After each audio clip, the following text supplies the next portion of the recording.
Welcome, everybody. Nathan Crane here, certified holistic cancer coach and natural health researcher, and excited for you to join me in this interview that I have today with Dr. Christian Shah. We are going to discuss everything CBD. I know so many of you have so many questions about CBD. Is it safe to take? Does it help with certain conditions, chronic health conditions?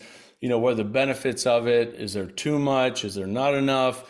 There's certain brands and things that I should look for. I know you have so many questions about CBD. Does it make you high?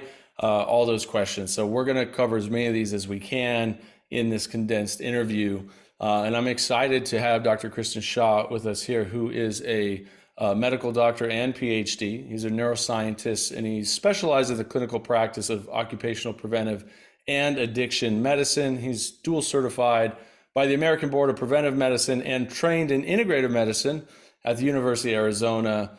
Many of you are probably familiar with Andrew Weil's center there in Arizona. Dr. Shah, thanks so much for coming on. Thanks for having me, Nathan. So what got you interested in CBD? Like why CBD for you? Like what was kind of your impetus into researching CBD? I think that back in my residency training, we had a lot of flexibility to kind of pursue more alternative and complementary approaches to disease management and treatment. I had heard about CBD vis-a-vis the Charlotte Web people that were successful in utilizing it on I forgot the name of the young girl with the intractable seizure disorder at the time, but there was tremendous benefit. And I thought, wow, Yeah, she was this is having wasn't she having like hundreds of seizures a day, and it dropped down to like one or less a day, something like that. It was like a crazy improvement, yeah, and that's all they yeah, changed. Yeah.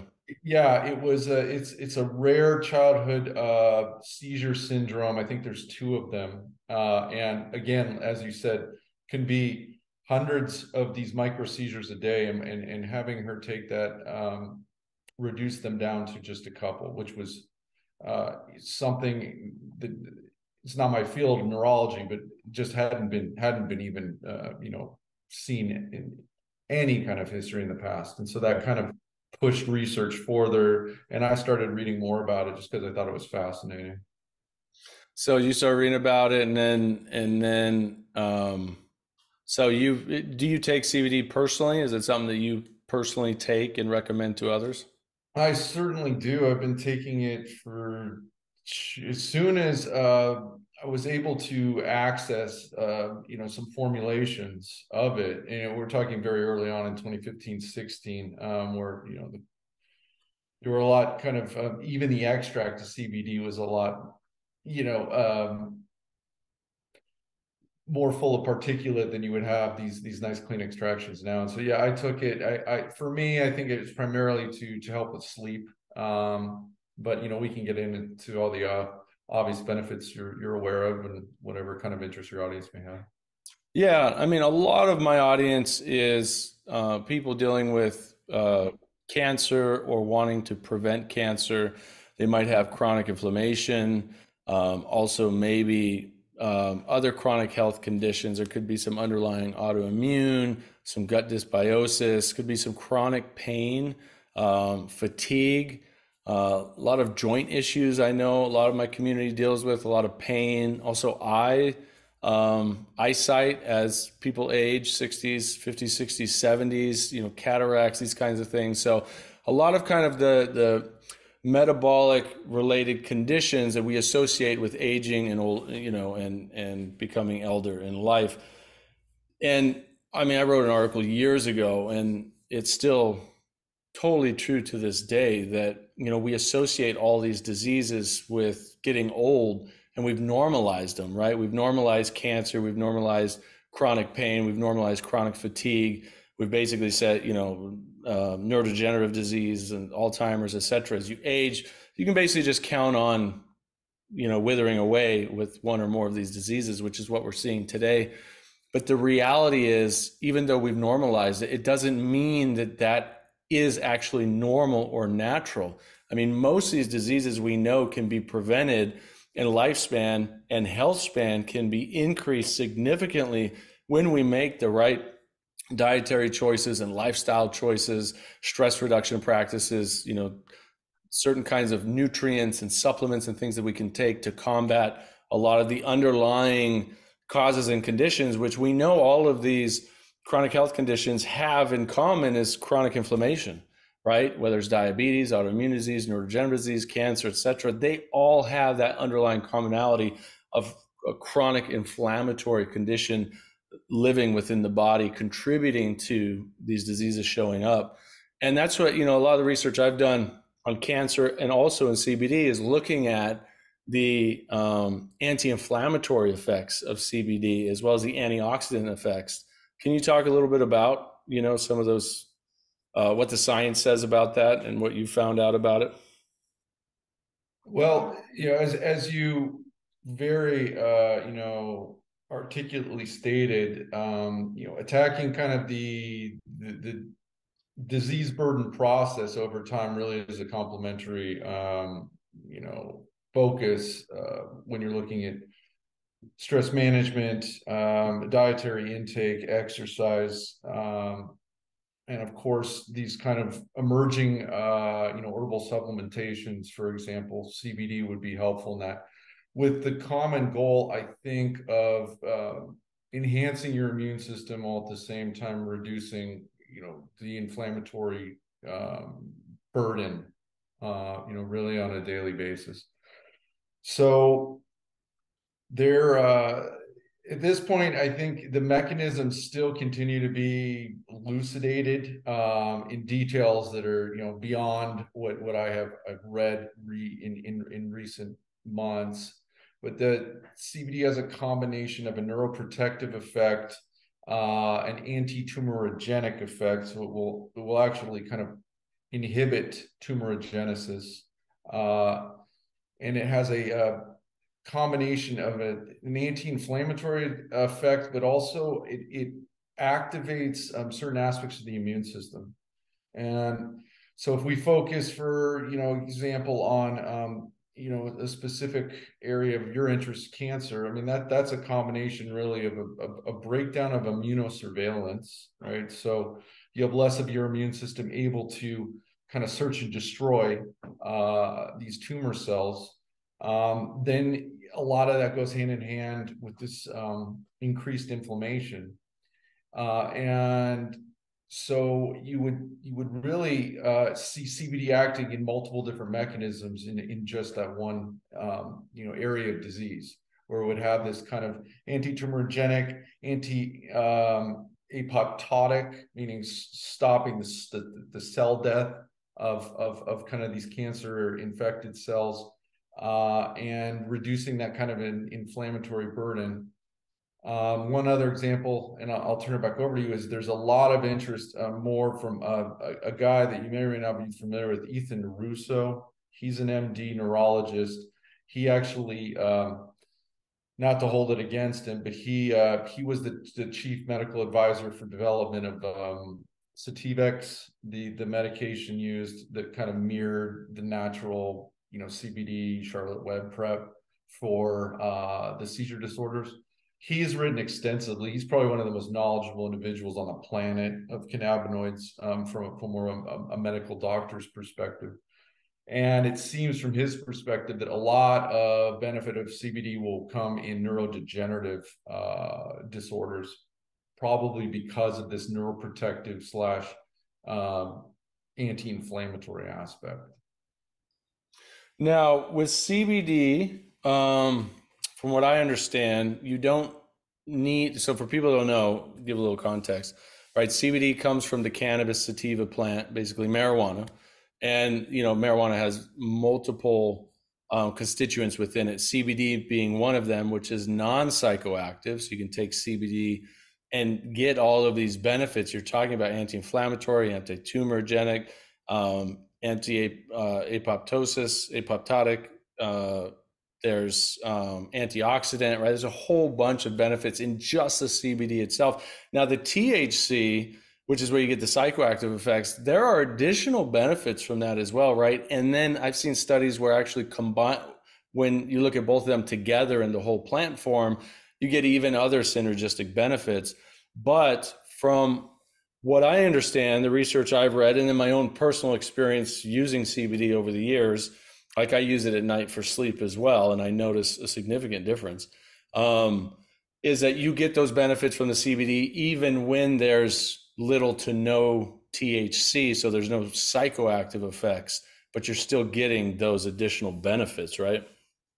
Yeah, and so that, I was trained as a scientist before a physician, and so that obviously stuck with me. So when I wanted to do a couple of my own patient studies, the idea was, yes, I very well understand that there's this synergistic, or they call entourage effect, from all the different cannabinoids and all their perfect ratios in nature that really probably are ideal to be taken, together.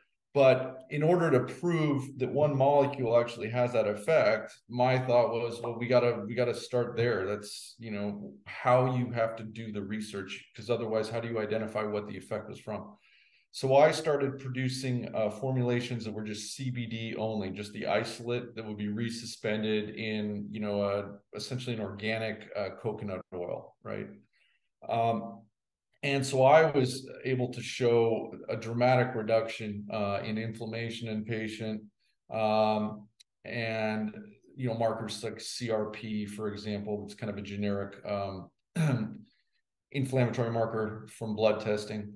As well as these more objective and subjected reports from the patient, using like the McGill Pain Index, pretty extensive one, showing significant reduction, and also using some of these standard quality of life uh, tests that would be appropriate, like where were you at initially, where you could, where you're daily functioning, and where you're at now. In all cases, this CBD isolate was really and clearly demonstrate improvement in this patient with these multiple autoimmune slash inflammatory issues. Now, when you're talking about the THC component, I'm aware, like you are, that there is this kind of subset of practitioners that like these ratios, and what they have shown is you need a lot less CBD if you add on some THC. It kind of, the word is potentiates, so it makes the CBD more active than, hypothetically, let's say that I might take equivalent of 100 milligrams in an oil sublingually. And again, maybe we should talk at some point about bioavailability to your audience, so they can look at products, understand that when you're taking a gummy that has 10 milligrams of CBD, you're getting like less than 1 milligram actually active in your system. So That because there's the no fat carrier in that gummy, or So a couple things.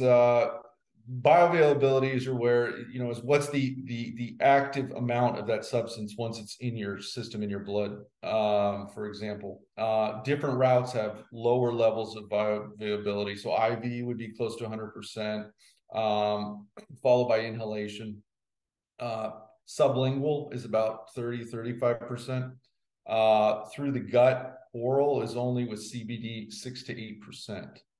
So individuals so if you use, take a, so you're talking about if you take a capsule or a gummy, because you're saying you would chew it quickly and swallow it versus let it sit under your tongue for 30 yeah, seconds or something like that's that. why some of these meds, for Only example, 6 to 8% if you swallow a capsule of something. Wow, I didn't know it was that that's, low. That's yeah, pretty crazy.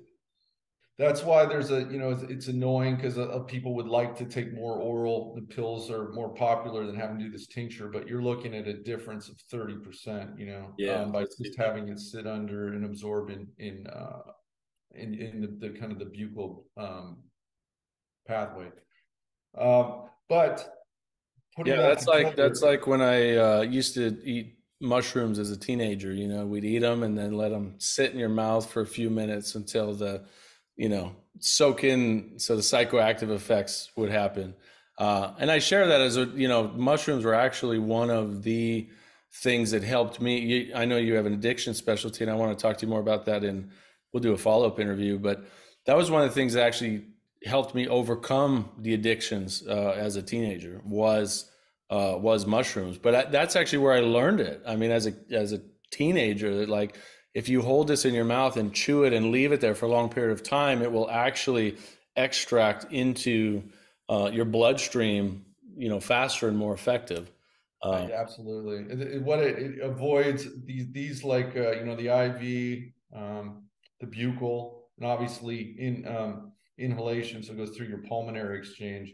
It avoids the first pass effect, which essentially you absorb something by your gut. It initially goes in the bloodstream through the liver, so you're already losing a certain percentage depending on what the drug is or the substance, just going through the liver before it even gets out to the rest of your tissues. So just to be clear for everybody who's concerned about CBD, you don't have to get high. You don't. Basically, what we're saying is, if you don't want to get high, you don't have to get that high effect, because you can get CBD with very little to no THC in it and still get, the tremendous benefits that CBD shows, which is, as you've been talking about. So, there are additional benefits to THC. Like, I won't put that down. It's helped me in certain cases as well. I don't use it anymore. I don't feel like I have a need for it, but there is a lot of science, a lot of evidence that THC also, can help with, whether it's depression, anxiety, cancer, other things as well. But right now we're keeping this focused on CBD, non-psychoactive, and using it as a way to help improve your body's own ability to heal itself, right? Because if you can target the inflammation and upregulate the immune system, then your body's got a fighting chance to actually fight these diseases off. Absolutely. The way I kind of look at it in general is that there's a working theory. I wouldn't say it's widely accepted, but in the medical community that follows this, they're aware of it. It's an endocannabinoid deficiency syndrome. The idea would be, the way I would describe it to the audience, is similar to something like vitamin, D deficiency, vitamin C. Your body needs a certain level, and if it does not have that level, you're going to start manifesting problems, right? So that's why we have these recommended daily allowances of vitamins, because over history, they found if we didn't have enough of this type of B vitamin or this C vitamin, we would develop these pathologies later. This theory presupposes the same thing, that when you don't have essentially a certain amount of endocannabinoids in your system, and your audience should probably know that there are naturally circulating endocannabinoids that we make as humans, and actually across the whole species. From what I read, that even like reptiles have this endocannabinoid system. Right. We have receptors in our brain throughout our body, and we also and there's certain fruits and vegetables that have different kinds of endocannabinoids that are needed to basically regulate this system, right? Absolutely. And so you can kind of think we might have our own threshold of what our individual body needs, but the working thought is, if you're not at that level, you're going to kind of develop certain disease states, or be Mm. less optimal. And so that's kind of like, someone has vitamin B deficiency, they come in, they get a shot in the muscle from the doctor to bring them back up, and then it's a maintenance thing. So I think if you're trying to use this for a condition, you want to kind of look at it in that framework. You may have to take more at first to get up to that level that you're kind of restored, and then it's more of a maintenance from there on out. So let's talk about dosages. Like, what do you recommend for people for, health, whether it's health concerns or just health maintenance, longevity? Do you have a recommended, kind of milligram per pound of body weight, for example? Obviously, this depends on the type of delivery, but let's talk about, I know your specialties kind of in tinctures. That's usually what I take as well, as a tincture, with coconut oil, basically fractionated coconut oil, which helps deliver the CBD better to your system, right? So can you talk Yeah. about dosages and things like that? Well, excuse me.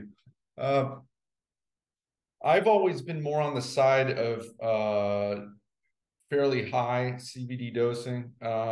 my thoughts were at the time, when I was doing my first patient study, which was, I think back in like 2018, uh, if this is going to work, I want to make sure it works, right? And there's really not a concerning kind of toxicity level. I can send some papers to you if you'd like.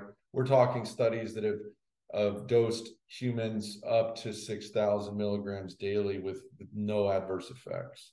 Wow, So that's a there isn't lot. much concern. Yeah, I mean, That's a obviously you don't lot. need to go there, but it just showed that there's a wide range. You don't need to worry that you're going to have too much. If anything, maybe it might make you a little, if you're, I've never taken a dose like that, but I would presume a little bit sedated, right? Yeah. Uh, Yeah. For me, like if I take, like my threshold is kind of like 80 milligrams. And if I take 80 milligrams, I'll actually feel it. I'll feel like a very light, euphoric, mild, I wouldn't even call it a high, but it kind of feels like almost if I don't fall asleep within a certain amount of time and I take over 80 milligrams, like it's a mental clarity and actually can be hard for me to get to sleep. So like I actually stay under 80 milligrams and I sleep amazing with that. But it's like if I want to get into like a really focused, almost euphoric mode, like then I'd take like 100 milligrams or something like that. And I'm 6'2", over yeah. 200 pounds. So like and that's just for me, but I'm also don't, you know, I haven't had anything like that in my system for many, many years either. So I'd say I'm still kind of, what would you say, lightweight.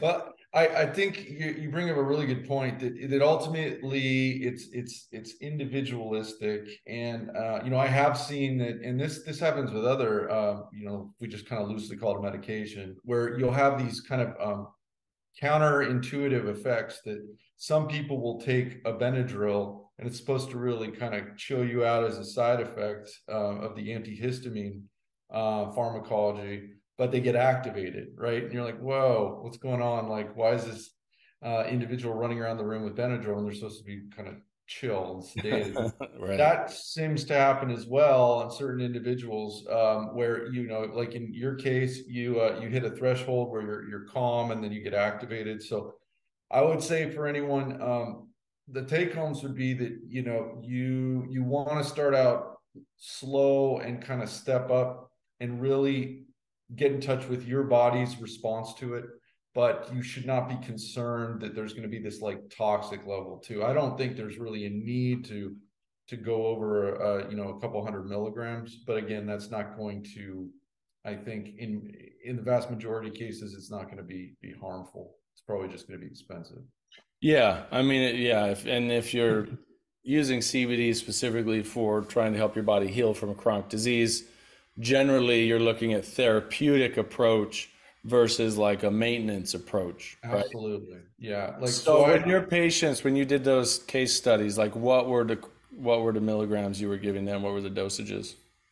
I think the autoimmune, I think it was both 300 milligrams a day. So it was the concentration was 100 milligrams per dropper. So they take it 3 times a day. Mm. And that would be for the first 2 weeks, and then I would kind of step them down. Then it would go to twice a day, and they end up with maintenance weeks later at 100 milligrams a day.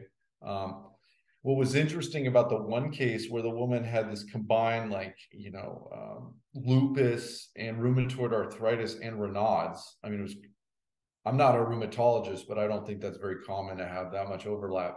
So a tremendous inflammatory burden.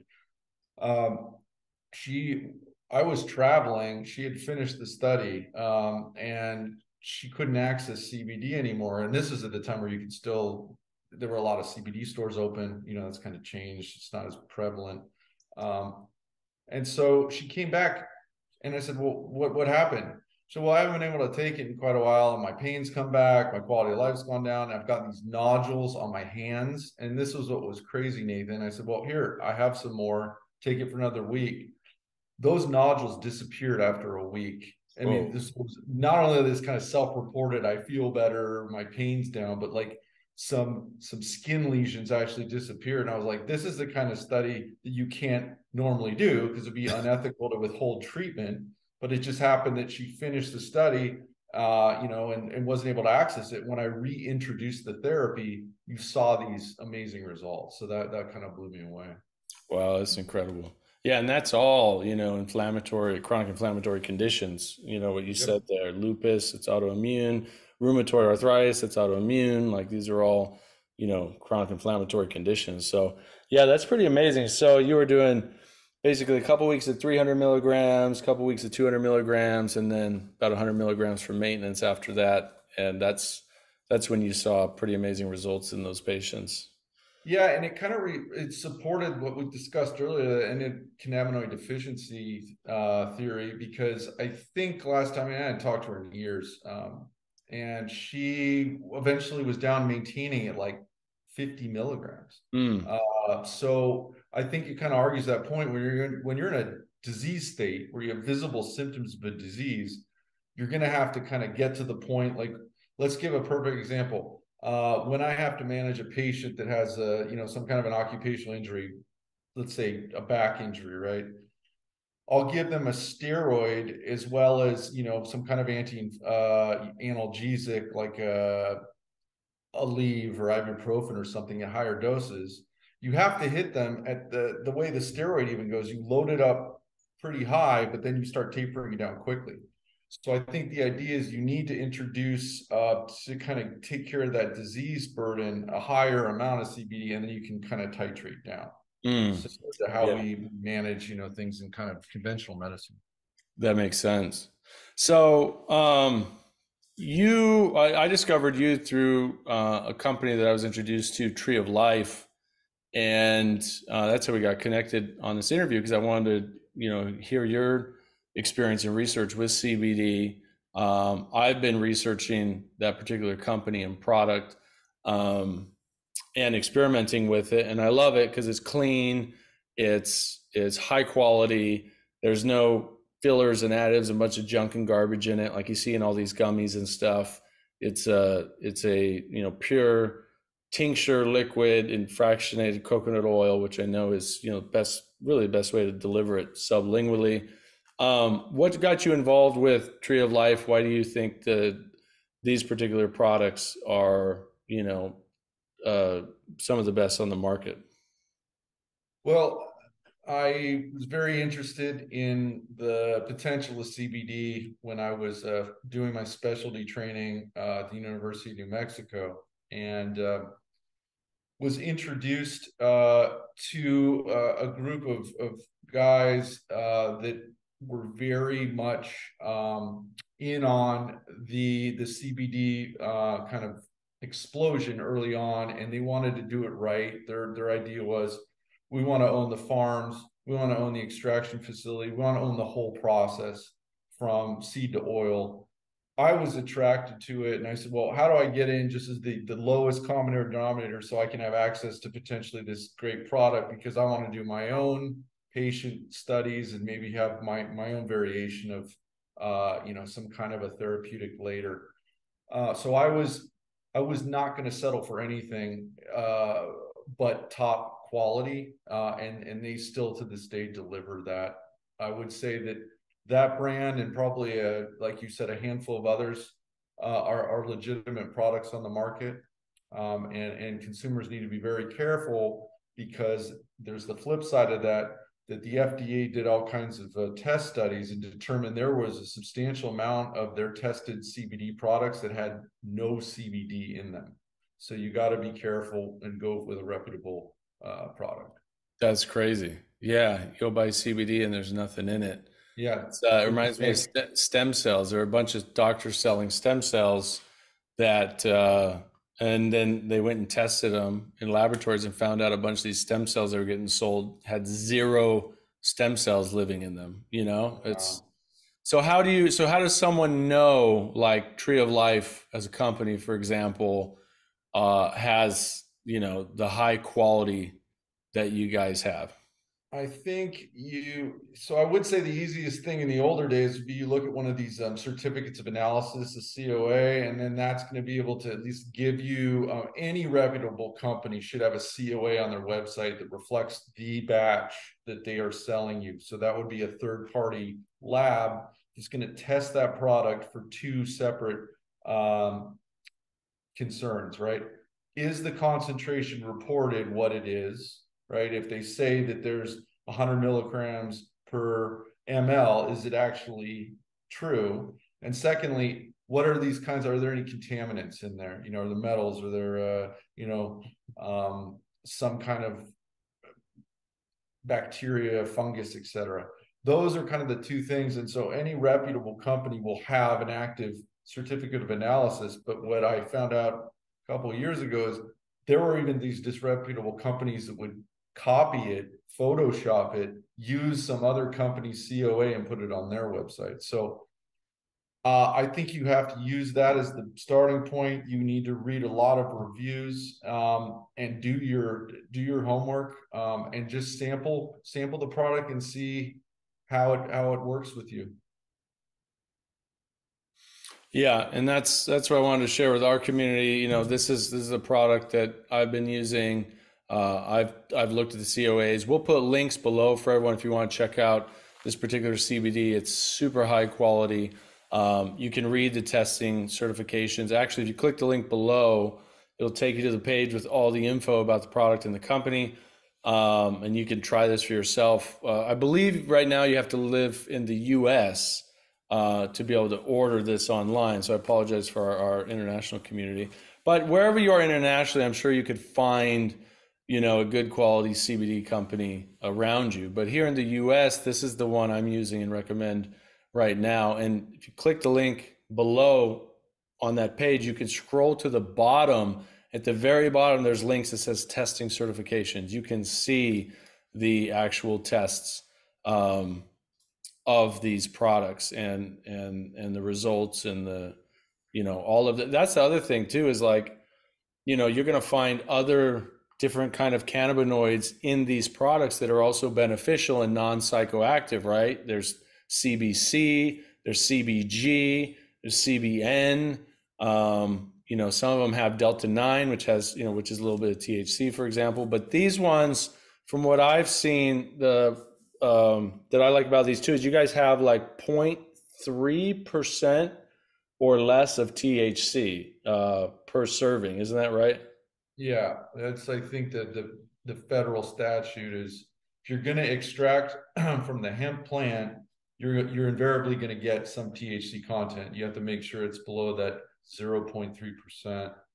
Um, and you're right that Tree of Life does a great job of selecting the appropriate formulations, because the other thing we should talk about at some point is how terpenes come into play, right? Because terpenes have their own chemistry, and terpenes are what give you that kind of aroma. Um, you know but they are very protective as well. They have their own medicinal benefits, and essentially the best way that someone summed up terpenes was it's the plant's immune system. So plants have these terpenes over to protect from disease, protect from invaders, parasites, fungus, bacteria. So terpenes are an intricate mix of making a very solid CBD or cannabinoid blend. Yeah, absolutely. So I'll share with everyone here. Actually, I've got the certificate of analysis of your guys's. I think this is a 9,000 milligram dropper, if that's correct. Yeah, that's the one that they had sent me recently. I've been taking. So it says 375.98 milligrams of total cannabinoids. This would be for a serving, not the whole bottle. Right. So if you scroll up right there, if you scroll down a little bit, so the audience see the CBD portion, it says result 340.91. So that means because there's supposed to be about 9,000 milligrams in a 30 ml tincture bottle, which is incredibly high concentration, right? So that then extrapolates to 300 milligrams per one dropper, because one dropper is 1 ml.